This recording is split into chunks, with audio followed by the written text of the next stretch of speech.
City India news Telugu. శ్రీవారి దర్శనార్థం CM Revanth Reddy కుటుంబ సభ్యులతో కలిసి తిరుమలకు చేరుకున్నారు. స్థానిక రచన అతిథి గృహం వద్ద రేవంత్ రెడ్డికి టీటీడీ ఈవో ఏవి ధర్మారెడ్డి పుష్పగుచ్చం అందజేసి ఘన స్వాగతం పలికారు. టీటీడీ తరపున అధికారులు బస ఏర్పాట్లు చేశారు. సీఎం రేవంత్ రెడ్డి ఈరోజు ఉదయం శ్రీవారికి తన మనవడి పుట్టు వెంట్రుకలు మొక్కు చెల్లిస్తారు. అనంతరం ఉదయం 8:30 వీఐపీ బ్రేక్ దర్శన సమయంలో కుటుంబ సభ్యులతో కలిసి శ్రీవారిని దర్శించుకుంటారు. ఈ సందర్భంగా రేవంత్ మాట్లాడుతూ మానవడి తలనీలాలు సమర్పించేందుకు తిరుమలకు వచ్చినట్లు తెలిపారు. తెలంగాణ రాష్ట్ర ప్రభుత్వం ఏర్పడిన తర్వాత స్వామివారి దర్శనం చేసుకోవాలని ప్రయత్నం చేసిన ఎన్నికలు స్థానిక పరిపాలనలో కాస్త సమయం దొరకకపోవడం వల్ల ఈరోజు స్వామివారిని దర్శించుకున్నాం.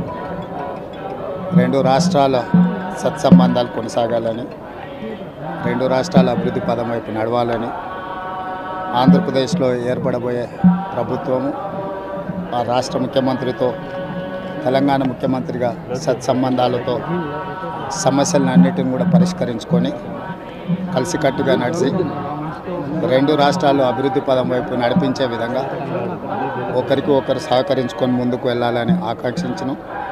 అదేవిధంగా తెలంగాణ రాష్ట్ర ప్రభుత్వం తరఫున కొండ మీద ఒక సత్రం నిర్మాణము, కళ్యాణ మండపం నిర్మించి తెలంగాణ నుంచి వచ్చే భక్తులకే కాకుండా దేశం నలుమూలల నుంచి స్వామివారిని సందర్శించుకునే భక్తులందరికీ కూడా సౌకర్యాలు కల్పించడంలో తెలంగాణ రాష్ట్ర ప్రభుత్వం కూడా భాగస్వామ్యం తీసుకోవాలనుకుంటుంది.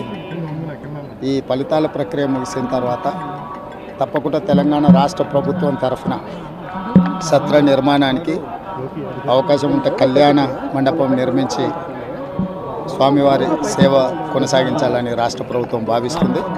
తప్పకుండా తొందరలోనే ఆంధ్రప్రదేశ్ ముఖ్యమంత్రిని కలిసి విజ్ఞప్తి చేసి ఇక్కడ స్వామివారి సేవలో తెలంగాణ రాష్ట్ర ప్రభుత్వం కూడా భాగస్వామ్యం తీసుకోవాలని కోరుకుంటున్నాం. కొండ మీద రాజకీయాలు మాట్లాడకూడదు. తప్పకుండా మంచి వాతావరణం ఉంది, వాతావరణం కూడా అనుకూలించింది. గత సంవత్సరం కరువు వచ్చిన, తాగునీటి సమస్య ఉన్న సమస్యలను అధిగమించి మంచి ఋతుపవనాలు, మంచి కాలం అవుతున్నది. వానలు పడాలి, పంటలు పండాలి, రెండు రాష్ట్రాలు సుభిక్షంగా ఉండాలనే మా ఆలోచన.